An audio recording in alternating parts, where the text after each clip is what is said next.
What's up, everybody? On today's show, can Billy Napier save his job this year in Gainesville? Also, SEC Media Days approaching. Tons of SEC topics. We'll kick them around with Ben Troupe, one of the best to do it in the SEC. Locked On SEC starts right now.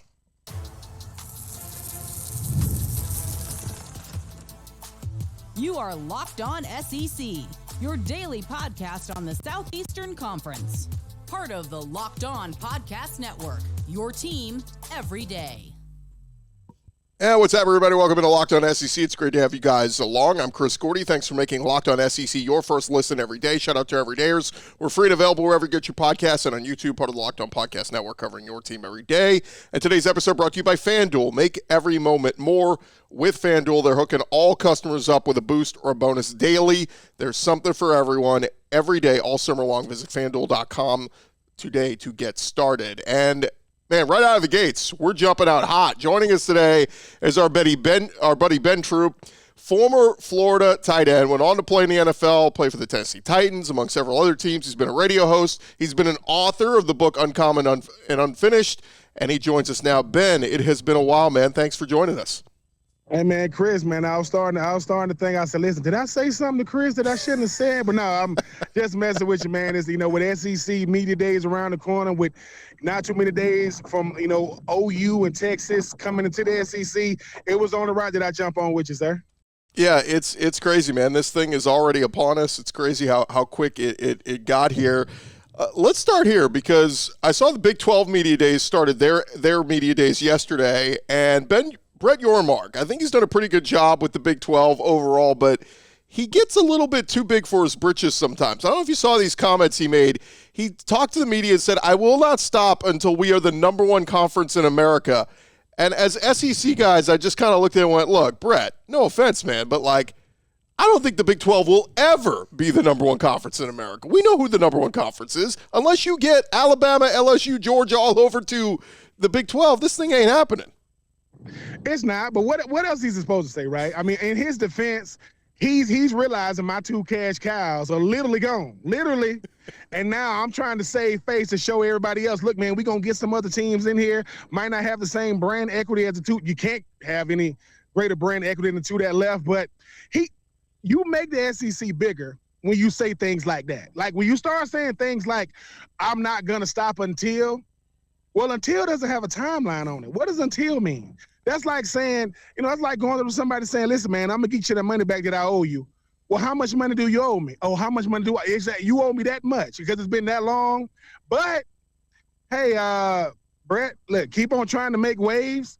But with 12 teams that can get in this year, we're going to count how many in the SEC and how many coming from the Big 12. Well, what do you make of it, Ben? I mean, we're about 10 days into this thing. I was in Austin as Texas became an official member of the SEC. They had a big celebration. Oklahoma did the same thing. What do you think here? We knew this was coming for a couple years, but here we are, Oklahoma and Texas officially in the SEC. It's weird. It was to be expected, but it is weird for this standpoint. Not too many years removed from Texas A&M and Mizzou coming over from the Big 12. Everybody was thought, why would you get Mizzou and Texas A&M? Because Greg Sankey knew, no. This is just a play. I really want to get OU and Texas, which if you would have told me, Chris, that Texas and OU was going to lead the Big 12 to come to the SEC, I would have been like, man, well, I need to put you on a three-piece suit. We need to go to Vegas. Because I know you can count cards if you can do that. But no greater brand equity tend to have the two biggest brands in the Big 12 decide, we want to come over to the SEC. We get tired of the SEC bias. We get tired of the SEC this, SEC that. And, hey, man, it's crazy. Guys I played with, Vince Young and Michael Griffith and Bo Scaife and those guys that played at OU, they used to talk so much trash about the Red River rivalry. I'm going to put it right here today on Chris Gordy's show. I'm going to say it right now. I don't know how many more years that the Red River rivalry is going to be in Texas, because there's a city in Georgia, Atlanta, nice little Mercedes-Benz Stadium. I'm not saying it's going to end up there, but you don't get to make the rules now that you're over here with Greg Sankey. Right now it's in Texas. I would not be surprised if the Sooners and the Burnt Orange have to get their plane tickets and come on over to the ATL. Yeah, it's a crazy idea, but you know what? It's not out of the realm of possibility. And look at SEC Media Days. We are just a couple of days away from that happening, and it's in Dallas. I mean, forever it felt like it was never going to leave the Winfrey Hotel there in Birmingham. And we went to Atlanta a couple times, went to Nashville. Now we're in Dallas. I mean, this thing keeps moving around here, and hey, maybe some of the big rivalry games. Let's put the Iron Bowl in Atlanta too while we're at it. Let's just go ahead and make that happen. Oh, please, listen, Chris, you finna make these Alabama Auburn fans go crazy because that's what they want, right? They don't want to take it out of the great state of Alabama, but they want their respect. Like, hey man, I know we got the Egg Bowl, which is phenomenal, by the way, but I think there is no greater rivalry to me than the Iron Bowl outside of Army Navy, but that's for different reasons. I will, say concede and say the Iron Bowl is a different type of listen, the top of the stage and the bottom say they split. And they saying, hey man, obviously Auburn, I know y'all don't want to go back to last year's Iron Bowl. I mean, you talk about a game of inches. Oh my freaking God. That DB, I still feel bad for him. But yeah, Iron Bowl, Egg Bowl, now we got the Red River rivalry. You got to come. I don't know what the Mason-Dixon line is, but I know Texas and OU is too far away from it. They need to come on over here to Greener Pastures so we can see these OU fans and Texas fans. Come on in the dome. Good weather, good food. Let's see that rivalry take place in SEC country. We're talking with our buddy Ben Troupe, and of course, we mentioned author, Uncommon and Unfinished. There's his book. If you want to get a copy of it, you can check it out. Follow him on Twitter at Ben Troupe 84. And look, Ben's so committed. He's literally on the road, on the side of the road right now, out in the country, just joining us right here on Locked on SEC. So we love it. Ben, I mentioned we're a couple days away from SEC Media Days. I don't know if you saw the list of all the guys going, but 11 of 16 SEC teams are bringing a quarterback to Media Days. This used to be a conference when you played. It was all about defense, run the football, in the trenches, offensive and defensive line. And, man, it's become about quarterback. If you don't have a quarterback, you ain't winning in the SEC anymore. Are you surprised how this has evolved where it used to be the Pac-12s and the Big 12s were all about big-time quarterbacks? I'm not. I think it's a trend in football, right? I mean, think about this. From the National Football League now, good quarterback play means I got a shot for my team to be real good. And if you can't tell me who the starting quarterback is for the team you root for the team you're rooting against, those teams aren't that good. I mean, if you want not to compare them, but it's going to be Carson Beck and the Georgia Bulldogs, right? It's going to be Dart and the Ole Miss Rebels, or, Graham Mertz and the Florida Gators, because no easier person to market than the quarterback. I mean, I love the tight end position. I love defensive ends and all these other skill positions, but think about it, Chris. Little kids know who the quarterbacks are. No one knows how this great DB, coming out of, Slidell, Louisiana. No, show me who the quarterback is. Show me the one who's going to be making the big plays when it counts. Show me the ones that can win you games or get you back into games or seal a game for you. So, hey, it's a trend, though. We are a copycat world. Them other coaches said, who they bringing? Well, we're going to bring our quarterback too, because if you don't know nobody on these squads, you know who the signal caller is. And if you got a good one, preferably a returning signal caller, you got a shot to have some, a pretty decent season this year. Who's your favorite quarterback this year? I mean, there's a lot of good ones coming back. You mentioned a few of them, Beck and Dart, obviously Milroe at Alabama. You have a favorite? I mean, obviously, I'm biased. I think Graham Mertz, because of what he did, like 20 touchdowns, 2 interceptions. But watch out for Dart. I just think that what Lane Kiffin has done at Ole Miss, 11 wins last year, I think that's the most wins they've ever had at Ole Miss. To have all those guys coming back, you get some big-time transfers. Watch out for Dart and company, man. And he got the best. He got the right last name. This kid can sling it. Obviously, Carson Beck going to do some big things. With Georgia coming off a one-loss season in the SEC championship game. But I think if Ole Miss ever had a shot to get it done, to go to Atlanta, and I'm not talking about visiting people, I'm talking about going to win the SEC, I think they'll watch out for Dart up there at Ole Miss. It's been a long time since we had a quarterback of this caliber come through there, and I'm looking forward to seeing him play this year.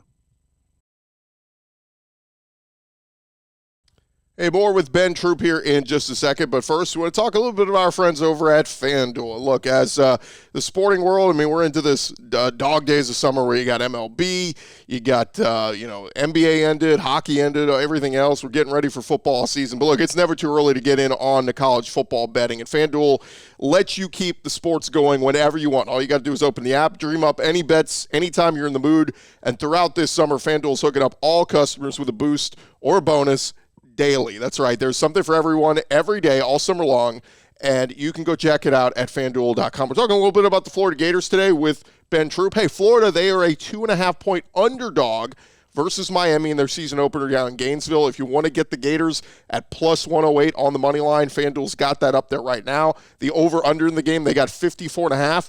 You think it's going to be a low-scoring game, defensive battle? You think it's going to be an offensive score fest? Whatever it is, you can get in on the action there at FanDuel. Head on over to FanDuel.com. Start making the most out of your summer.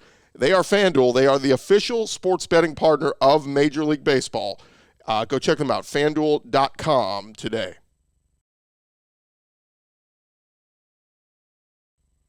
Continue our conversation with Ben Troupe, of course, former Florida tight end. I do want to talk Florida Gators with you here in a second, but I'd be remiss if I didn't talk to you about the biggest storyline of the offseason in the SEC. Where were you when you found out Nick Saban was hanging it up? Wow. I mean, to be honest, I'm getting food for the family.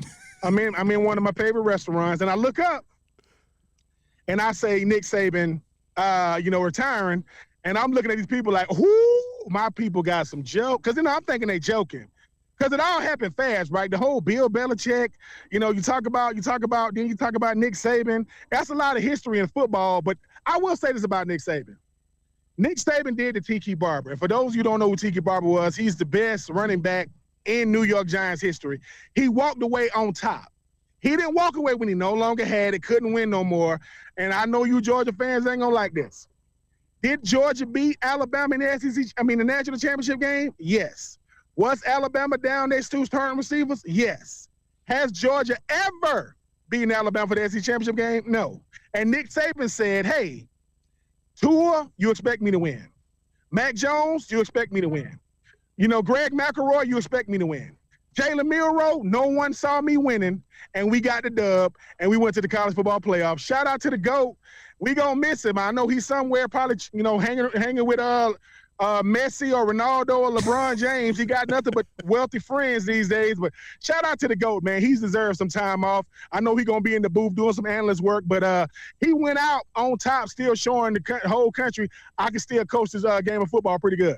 Yeah, I mean, it caught us all by surprise. We knew it was nearing the end, but man, one of the greatest of all time. And yeah, he went on top. He stuck it to Kirby, ruined their chance at a three-peat, and it really look. They were this close to playing for another national championship again. So crazy how it ended. But I'd be remiss if I didn't talk about this, Ben. The Florida Gators, Billy Napier. Everybody's saying he's on the hot seat. Everybody's saying how tough Florida's schedule is. It gets to a point, man, where you just go, we got to just ignore and go play football, man, and may the best man win. Can we get to 6-6? Can we get to a bowl game? I think it's doable. I just think way too many people are crapping on Napier, and I think, he's actually a pretty good coach. It's just he really hasn't had he's had no leash since he's gotten there in Gainesville. Yeah, and I think you're right, though, Chris. I think it comes with the territory. Listen, when you at the University of Florida, everything you do or don't do matters nationally, not just, and I think for Billy Napier is, look, when you had an Anthony Richardson your first year, everybody kind of give you a mulligan because you don't really realize what you're doing. I got a freakish athlete at quarterback, so I'm going to let the offense kind of go through him. Didn't really look well, in year two. I think now, if you get a Graham Mertz, right, who decides to come over to the SEC, people's thinking, oh, man, why would you let this kid jump in 20 touchdowns to 20 interceptions later? You say, okay, we got something to work with. Do he got more of his guys? Yes. Do the people making the schedule not like Florida? I would say yes, because this schedule is crazy. But his success or failure will be determined by the first 5 weeks of the season. I know they start out with a bang with Miami. He can go 4-1, 4-1, 5-0, because that gauntlet is coming after the first month and a half of the season. But 7 wins with this schedule, Chris, this SEC Coach of the Year type stuff, when you look at, because you got Ole Miss coming to town. You got to go up to Texas. Still got LSU, still got Georgia, still got South Carolina. You still got a crazy schedule, and you add Miami. I think you add UCF. So you playing everybody in the state of Florida but FAU, FIU, and USF. You literally play everybody else. I think Florida gets off to a fast start. I know Cristobal and company going to have something to say about that week one. They got a shot to make some noise because, just like I know, Chris, if nobody expect you to do anything, they're the ones who have the most fun at the party. But you build some momentum, I think you got a shot to, crush some dreams, especially with, I heard some rumors saying that Lane Kiffin might be the guy if Billy Napier is no longer the guy in Florida. I heard some rumblings that they might be trying to go out there and get Lane Kiffin. I don't like rumors like that. I'm going to go with the guy I got because that's the guy we got right now. But I like the fact that Graham Mertz coming back this year. He's going to help a lot of those guys understand what it takes to go out there and hopefully have a big-time season. Might not lead to 1 to 12 teams in the playoffs, but making a bowl game with this schedule, I think that shows about as much promise with DJ Lagway, in the wings waiting to be the guy moving forward. Ben, Lane Kiffin could have a 10-year contract extension with Ole Miss, and yet every offseason his name will be floated for every job out there. It's just amazing. It's just part of the ritual here. Real quick, you mentioned Graham Mertz. I caught up with him at the Manning Passing Academy a week ago and chatted with him, and, man, I just like that kid a lot. He's got a great attitude, and, he's got some weapons back. We know how good Trey can be at wide receiver. You lose Parasol, but they got some weapons, and he's bringing the right attitude. And probably one of the most under-talked about storylines, he was one of the most accurate quarterbacks in all of college football last year. So give me what you like about Mertz, and if they're going to do this thing, he's got to be the guy to help get them over the hump. I like the fact that he's poised. I like the fact that he's went through growing pains. He understands what it takes to win and be successful in the SEC. He don't mince words. He knows. He said, Ben, listen, we are what our schedule says it was last year. Nobody's going to give us any respect. But he said, listen, man, we're going to be hungry and we're going to be ready. And I think he's got a bunch of guys he's a guy that's going to go out there and try to win it for Billy Napier. And I know that he's going to have a bunch of guys that's raring to get back out there. I like Graham Mertz because you don't wear number 15 at Florida and don't want to smoke. He wants to smoke. And I'm looking forward to seeing him going out there getting it done. It ain't going to be easy. But think about this, Chris. 20 touchdowns to 2 picks. That used to be a great season. Now, That's just mid-tier. 20 touchdowns to 2 picks is what he gave you in 2023 with being sacked as much as he was dealing with injury. If he can stay healthy, if they can keep him upright, he got a shot to help Florida win some games that most people think they can't win and win more games than most people think they will. Last one for you, Ben. Let's talk about it. They did bring in the 5-star, DJ Lagway. This kid is he's too freakish of an athlete not to see the field. And tell me what you think about this. I think back to Chris Leak, the year he's the starter. They bring in Tebow. They found ways to get Tebow on the field. They had packages. They got to do the same thing with Lagway. They got to find ways to get him on the field. They will, and they will. The great state of Texas, I don't know what they're doing in the water when it comes to them quarterbacks, but they put them out. They put them out every single year. And I would give Billy Napier the most credit for this. No one thought he would get DJ Lagway. With the NIL world and with these classes and in the last minute flips, this kid was National Gatorade Player of the Year. He comes in. I don't know when they started making 18, 19-year-olds look like him. He looks like a seasoned vet already. He just got on campus. This boy has been surviving off of cookies and milk, and it's did his body real good up until this point. He's humble.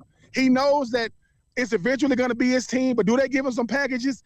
Yes. Am I looking forward to the future? Yes. And because Billy Napier did recruit him, I think that keeps him his job at least till 2025 to see what he can do with a guy like that. Yeah, and that's what I've been saying is, look, Sark, his first year at Texas, went 5-7, and everybody's like, ooh, I don't know about this. But what was the big thing with him? He had Arch Manning. They weren't going to get rid of him because it's like Arch is coming.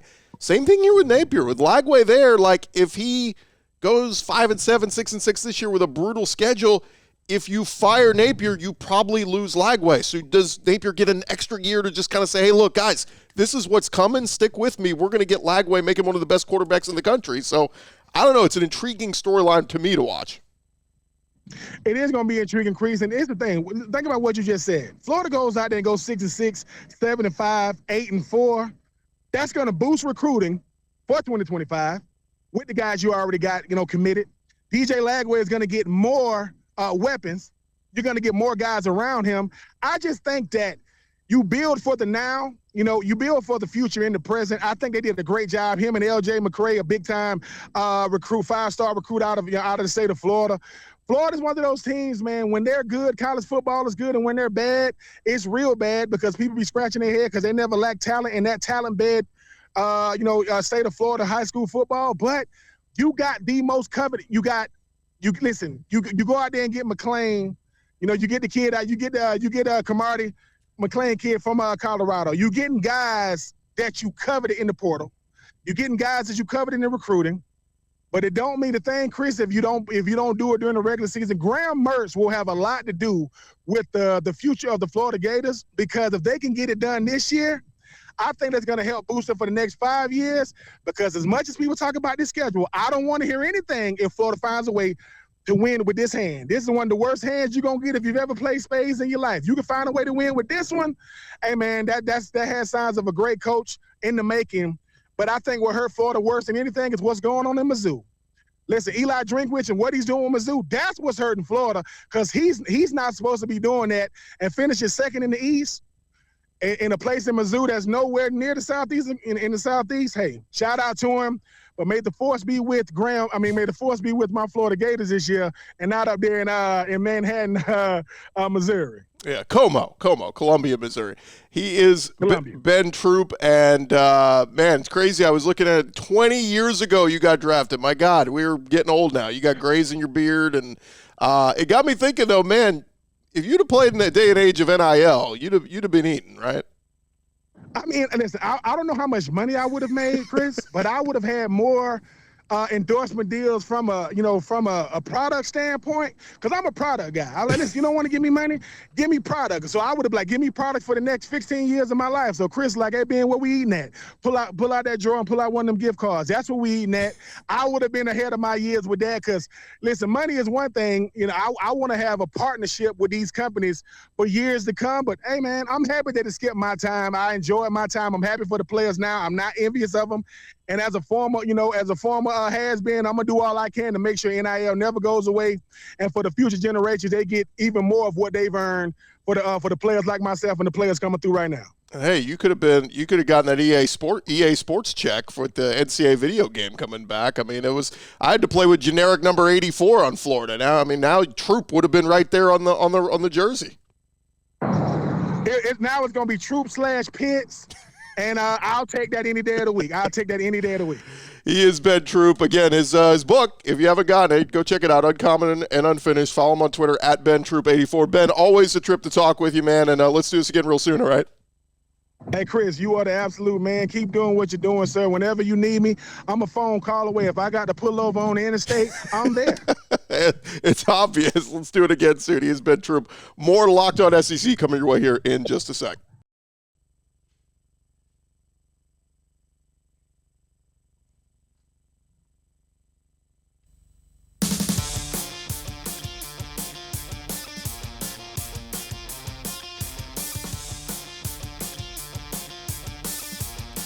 Right along here, Locked On SEC. Thank you guys for making us your first listen every day. Our thanks to Ben Troupe for joining us. And hey, we do want to get into it. The news was announced earlier this week. The full list of players attending SEC Media Days over there in Dallas. Next week we'll be there. We'll bring you interviews and all this. But I wanted to run through some of the names because there are some big names making the list of the attendees that will be heading there, and some of the people we're hoping to catch up with and chat with. But run through some of the names. For Alabama, they will be bringing Jalen Milroe, Tyler Booker, and Malachi Moore. Of course, three of the big names of guys that decide to return back for another year with the Crimson Tide as they enter the Kalen DeBoer era, as we close the book on the Nick Saban era. So that will be interesting to see what those guys have to say there.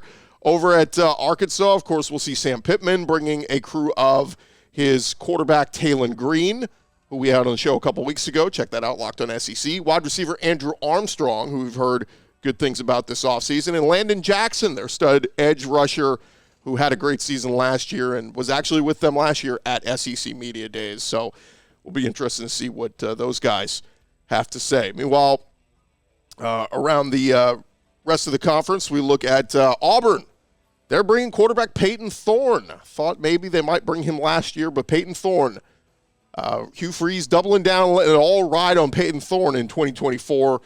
Be interested to hear what Peyton Thorne has to say about, hoping to take his game to another level. Was not as good of a quarterback last year at Auburn as we'd seen at times in Michigan State. So let's see, if he's ready to take that next step this year. Eugene Asante, linebacker, he will be heading, as well as Keldrick Falk, the big-time former five-star edge rusher there at Auburn, heading into his sophomore season. Over at Florida, we just talked about with Ben Troupe, they are bringing their quarterback Graham Mertz, linebacker Shamar James, and running back Montrell Johnson, who, of course, now will have to carry the workload as they lose Trevor Etienne to the transfer portal over to Georgia. But Florida bringing Graham Mertz, Shamar James, and Montrell Johnson. Speaking of Georgia, they're bringing their quarterback, who we had on the show last week, Carson Beck, along with D-lineman Mykel Williams and safety Malachi Starks. Those are three big names we know from Georgia the last couple years, and obviously some studs there. So obviously those are some headliners of the group there at Georgia, along with Alabama. Kentucky, they'll be bringing offensive lineman Marcus Cox, along with two defensive studs, D-lineman Deion Walker and linebacker De'Eric Jackson. So big-time defensive players there for Mark Stoops and company. Looking forward to seeing what they have to say. Meanwhile, over at LSU, they will be bringing their quarterback, Garrett Nussmeier, to go with tight end Mason Taylor and linebacker Harold Perkins. So those are three of the biggest names at LSU this year. A little surprised they didn't bring one of their big offensive linemen, Will Campbell or Emory Jones, both projected to be first-round picks, but they're going, obviously marquee names, and that's Nussmeier, that's Harold Perkins, and, of course, Mason Taylor, who scored the game-winning touchdown against Alabama 2 years ago, and of the lineage of Jason Taylor, of course, big-time NFL great. Over at Ole Miss, they are bringing their quarterback, Jackson Dart, along with stud wide receiver Trey Harris and defensive end Jared Ivey. A lot of discussion about the Ole Miss offense. I'm really intrigued. I actually hope we catch up with Jared Ivey. Look, would love to talk with Jackson Dart or Trey Harris, but if we're able to talk with Jared Ivey, I want to talk with him about Pete Golding and this defense and, how much better they can be this year, because I feel like we're not talking enough about Ole Miss's defense. We know what the offense can do, but if Ole Miss is going to get to the playoff, perhaps make a run, be in the running for a championship, it's going to be that defense getting downright nasty. See what they do. All right, over at Mississippi State, they are going to be bringing their quarterback Blake Shapen, who we had on the show last week, offensive lineman Albert Reese, and linebacker John Lewis. John Lewis, probably one of the more underrated names in the SEC. You definitely want to know that name, though. He is a playmaker. So some interesting notes there. I mean, when's the last time Mississippi State brought a couple of offensive players? I mean, Will Rogers is gone the last couple of years, but it's a new era. It's Blake Shapen coming over from Baylor. And, the post-Mike Leach, just a new day, new day and age there with Jeff Lebby as the new head coach. All right, over at Missouri, they will be bringing wide receiver Luther Burton, quarterback Brady Cook, and D-lineman Christian Williams. We had Brady Cook on the show just earlier this week. You can check that out on the podcast if you missed it. Over at Oklahoma, they will be bringing quarterback Jackson Arnold, who we talked with at the Manning Passing Academy. And then their two big defensive studs, linebacker Danny Stutzman and DB Billy Bowman. A lot of people thought that they, had a chance to jump to the NFL, but they're both coming back, and both big studs on that defense. Excited to see them as the new additions to the SEC. Over at South Carolina, Shane Beamer will bring defensive tackle Alex Huntley, linebacker Debo Williams. And how about athlete Luke Doty, of course, former quarterback, who they kind of use at every position. Can he play? He can line up a receiver. He can line up at tight end. He can line up at H-back. Luke Doty, going to be interested to see how they utilize him this year. They kind of did a little bit that, last couple years with some of their guys moving guys around, but it'll be interesting to see how they utilize Luke Doty. Over at Tennessee, no Nico, and I guess, probably Josh Heupel wants him to settle in and establish himself as the guy. Maybe we'll get an invite to SEC Media Days next year, but center Cooper Mays, who feels like he's been there a while, linebacker Keenan Peely, and D lineman Amari Thomas. I believe Amari Thomas went last year, so a return trip for him. Over at Texas, they're bringing Quinn Ewers, quarterback, along with O-lineman Kelvin Banks, who a lot of people are projected as a first-round pick, and defensive back Jahdae Barron. So, again, one of the new additions there in Texas, joining SEC Media Days. Over at Texas A&M, they're bringing a couple of studs. D-lineman Shamar Turner, linebacker Torian York was a stud as a freshman, and offensive lineman Trey Zuni, and that's a good group there.